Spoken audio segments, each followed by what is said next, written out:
नमस्कार दोस्तों, स्वागत है हमारे न्यूज़ चैनल पीएस टीचिंग वाला ऑफिशियल में। एक वैश्विक स्तर एक बहुत ही बड़ी घटना हुई है।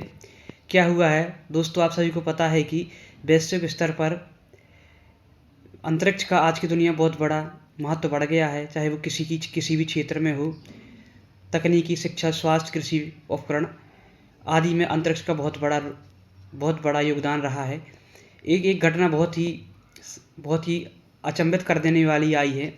क्या हुआ है कि नासा का ISS इंटरनेशनल स्पेस स्टेशन यानी अंतर्राष्ट्रीय अंतरिक्ष स्टेशन है,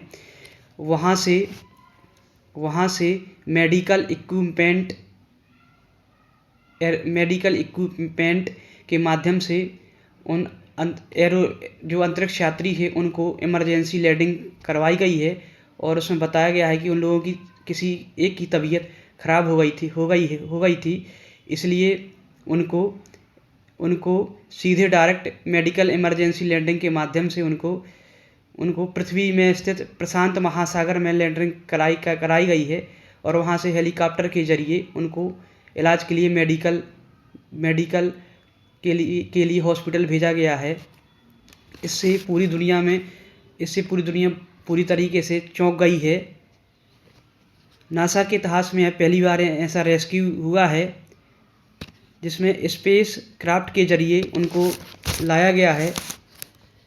क्रू 11 मिशन गया था, उसमें से एक एस्ट्रोनॉट की तबीयत अचानक खराब हो गई थी। स्थिति गंभीर होने के कारण इस जो मिशन गया हुआ था उसको कट करना पड़ा और नियत डेट से पहले ही मिशन को वापस आना पड़ा है।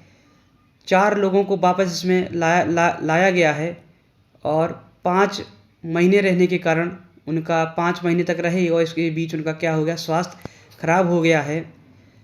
नासा खतरा इतना बड़ा कि अंतरिक्ष में इलाज करना उनके लिए संभव नहीं था। रात के अंधेरे में पैसिफिक महासागर में कैलिफोर्निया के तट पर उनको इमरजेंसी लैंडिंग कराई गई और हेलीकॉप्टर तक उन्हें अस्पताल पहुंचाया गया था। इसमें 4 लोग थे। नासा के थे जीना कॉडमैन और नासा के ही थे माइक फिंके और जापान की अंतरिक्ष एजेंसी की नाम है जेक्सा, इसके नाम था किमेयू। और रूस के थे ओलेगा प्लाटोनोवा। बीमार के कारण जानकारी नहीं दे सकते थे। फर्स्ट बार इतिहास में पहली बार हुआ है कि जब कोई व्यक्ति उनकी तबीयत खराब होने के बहुत से कारण हो सकते हैं, जैसे ग्रेविटी हो सकता है, रेडिएशन हो सकता है, आइसोलेशन हो सकता है, इत्यादि समस्त प्रकार के कारण हो सकते हैं। और अभी भी ISS में वहाँ पर 3 सदस्य अभी भी कार्यरत है। 2-3 महीने में भेजा जाएगा और अगला जो मिशन है नासा का कहना है कि 2-3 महीने में इसको भेज दिया जाएगा। और जो अंतरिक्ष नासा का ISS स्टेशन है 2030 तक वो समाप्त कर दिया जाएगा। अब इसमें समाप्त हो जाएगा 2030 तक नासा का अंतरिक्ष, तो उसमें काम कैसे किया जाएगा? तो उसमें प्राइवेट प्लेयर उसमें काम करेंगे और ISS के क्षेत्र में नया काम करेंगे। अंतरिक्ष के क्षेत्र में एक चाइना का भी अंतरिक्ष स्टेशन है जिसका नाम है तियानगोंग है। 2022 से इसने काम करना चालू किया है।